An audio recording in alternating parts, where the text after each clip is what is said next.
Coming at you from Tokyo, Japan, my name is Dave, and this is my Toyota Altezza. It's time to put it back down on the ground. Got some blocks underneath the front wheels. I'm gonna put it on blocks and then lower the rear down, then lower the front down.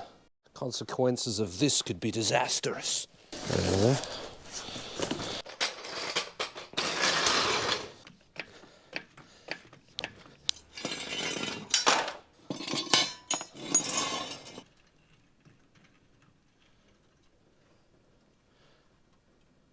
This is not the safest thing to do because when I jack up the rear, the fronts don't have any lock or anything, so the whole thing could roll backwards. But whatever, YOLO. Why do you do the rear first? I don't know, I kind of had plans of doing the rear first and then sort of forgot about it. Here we are. Is this going to write the car off?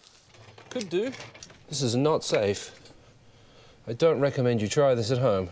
Tell you what I'm going to do. Put another block behind this one, so if it does start to roll backwards, I can stop it before it drops off the block. If that makes any sense. It is rolling backwards.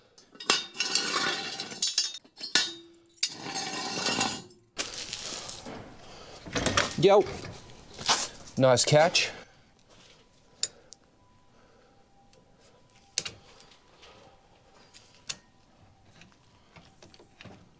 Oh, it's rolling forward. That's interesting, but not far enough forward for it to be a problem.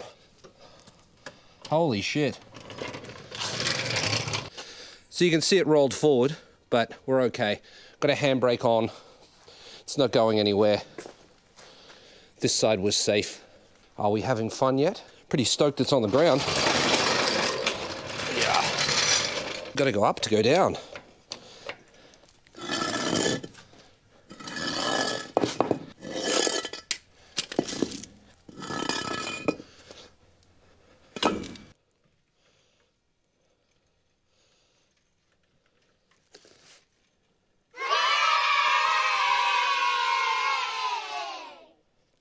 Whew.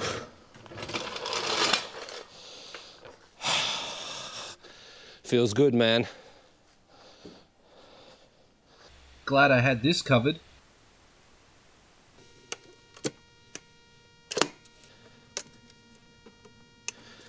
So much better than dealing with tape.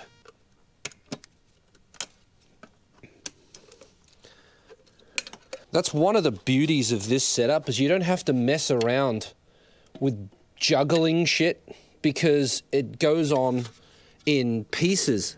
You can see the back here too. That's where the charcoal canister goes. I don't think I've shown you that before. And there's the hole for the catch tank. Kept everything in a plastic bag, so it's all right here. These aren't numbered or anything, so you can just put them on wherever you want.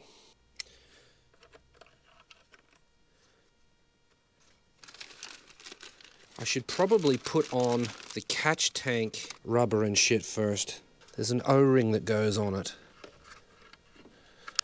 Yeah, that's done up enough. I'll do the back one first because it's normally the hardest one to do. At least it would be if the designer hadn't thought ahead. For torque, all I'm doing is using the amount that I can generate from that, which isn't a hell of a lot. I can put some Loctite or something on them later if they start to come undone. Should be fine though. No juggling, so easy. Done. Filter. Because I've got a slot here instead of a hole, you can slide it in. You see that? If I didn't have that, I wouldn't be able to get it out. The one at the back is always trouble because you can't see it. If you do the front two first, sometimes you can't get the back one to line up. I don't know why the rear one's always so tight, but it is. It's just a thing. Get this one lined up perfectly first. Maybe that one will be happier then. Still tight, but went in. Perfect. Okay, this is still loose because I was doing something with it. Just check there's nothing in there. Nope. Again, for this, torque, I'll just do whatever I can do with the top. It doesn't have to be airtight, it's just a dust cover. I haven't started this engine in quite some time, so I want to bring oil to the top of the engine. So I want the oil pump to run, but I don't want the car to start, if that makes any sense. So I'm just popping off the injectors. This middle one here, because it's underneath this, is a little bit difficult, but I should be able to... And it's off. The injectors are all off, so the engine can't physically run. We can crank it, that'll get the oil pump to move, it'll move oil up to the top, and I guess we'll do like 5 or 6 cranks and then try and start the thing, I suppose. That's if the battery doesn't go flat trying to start it.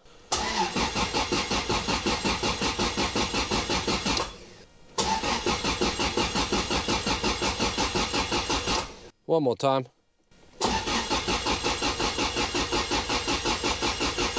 I have registered oil pressure on the dash, so that's probably good enough for me. Connect this back up. Easy, easy, easy, done, done, done. Okay, should we start it? Probably should. Give it a go.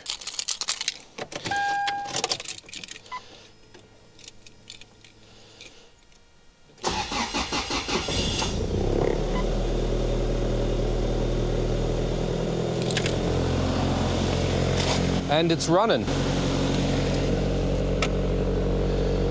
Since I got this thing back from the tuner, every winter I've had it in bits, so I haven't had a chance to tune the cold start. But that runs, bro. Oh, I've gotten in the wrong way. Idle's a bit high. Major vibration on the roof. In fact, the whole car is vibrating kind of violently, but to be expected with the new bushes and the engine mounts. So we're using way too much fuel, but that'll come good once we get into a decent temperature. We're still at 27 degrees. She runs. Got oil pressure. There is a lot of vibration now compared to before. I feel like the rear subframe bushes made a huge difference for vibration. We're at 37 degrees now, and we've come up to 11.6.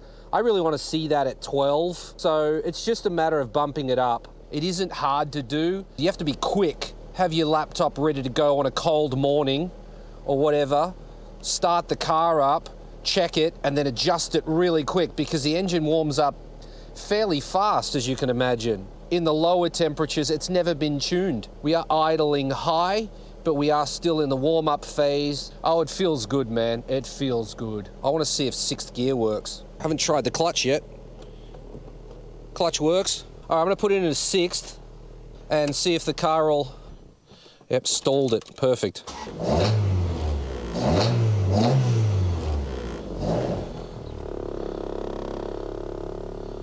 Well, 6th gear definitely bites. It moves in 6th. That might be a success as well. Vibrating our arse off.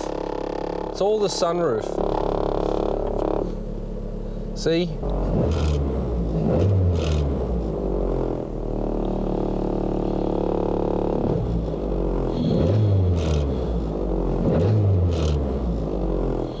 Feels good, man.